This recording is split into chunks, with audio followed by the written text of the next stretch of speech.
پالتا خدا ہے۔ پالتا کون ہے؟ بولیے بولیے، کون پالتا ہے؟ اللہ پالتا ہے۔ اور پڑھنے والا کون ہے؟ اس میں صلاحیت ہے یا نہیں؟ بولیے۔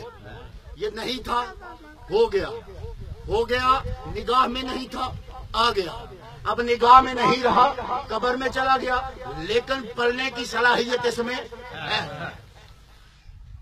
اب غور کیجیے،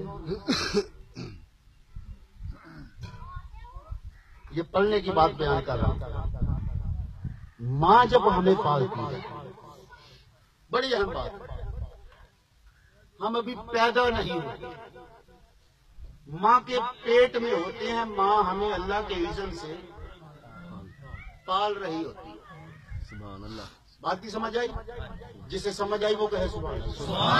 ماشاء اللہ، سارا مجمع سمجھدار بیٹھا ہوا۔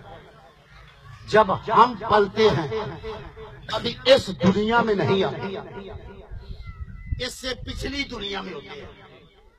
باپ کما کے لا رہا ہوتا ہے، ماں کو کھلا رہا ہوتا ہے، ماں ہمیں اپنے پیٹ کے اندر پال رہی ہوتی ہے۔ میں سوال کرتا ہوں کہ ماں اس دنیا میں رہتے ہوئے اس دنیا سے پچھلی دنیا میں ہمیں پال رہی ہوتی ہے۔ سبحان اللہ۔ بات کی سمجھ آئی؟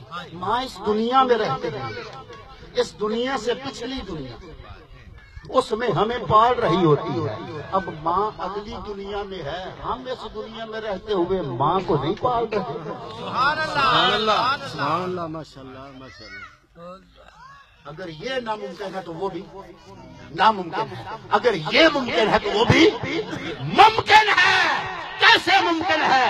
ایسے ممکن ہے کہ بیٹا یہاں پر ہوتا ہے، اولاد یہاں پر ہوتی ہے۔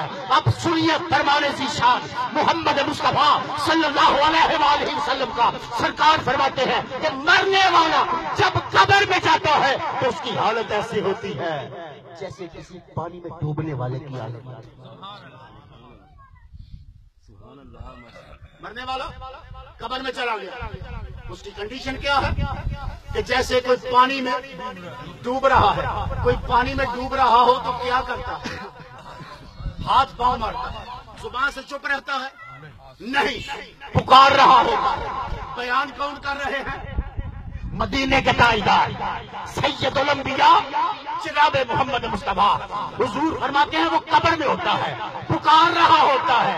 کن کو پکار رہا ہوتا ہے؟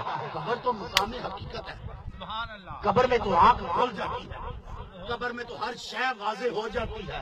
اب چاہیے تو یہ وہ مدد کے لیے اللہ کو پکارے۔ میں جملہ کہہ دیا جو کہنا چاہتا تھا کہ اب تو قبر ہے نا، اب تو سارے پردے اٹھ چکے ہیں، وہاں تو معلوم ہو گیا ہے کہ مددگار کون ہے۔ اب غور کیجئے وہ پکار کسے رہا ہے؟ وہ یہ نہیں کہہ رہا یا اللہ،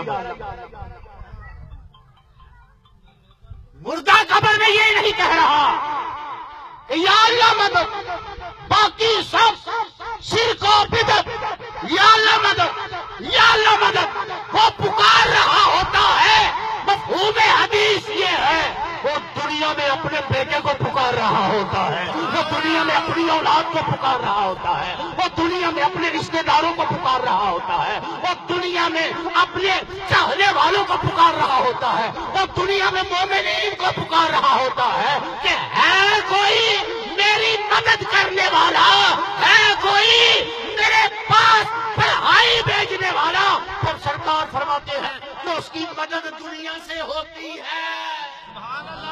کہیے سبحان اللہ۔ یہاں سے ثابت ہو رہی ہے ایک چیز کہ اس جہاں سے مدد اس جہان میں جا رہی ہے۔ سرکار فرماتے ہیں کہ ایسے میں اس کی اولاد میں سے کوئی، آپ اپنے ماں باپ کے لیے دعا کرتے ہیں یا نہیں؟ تو خوشی سے کہیے نا سبحان اللہ۔ آپ کی یہ دعا ہواؤں میں معلق نہیں ہو رہی، بلکہ تاثیر کی طاقت لے کر جن کے لیے کر رہے ہیں ان کے پاس جا رہے ہیں۔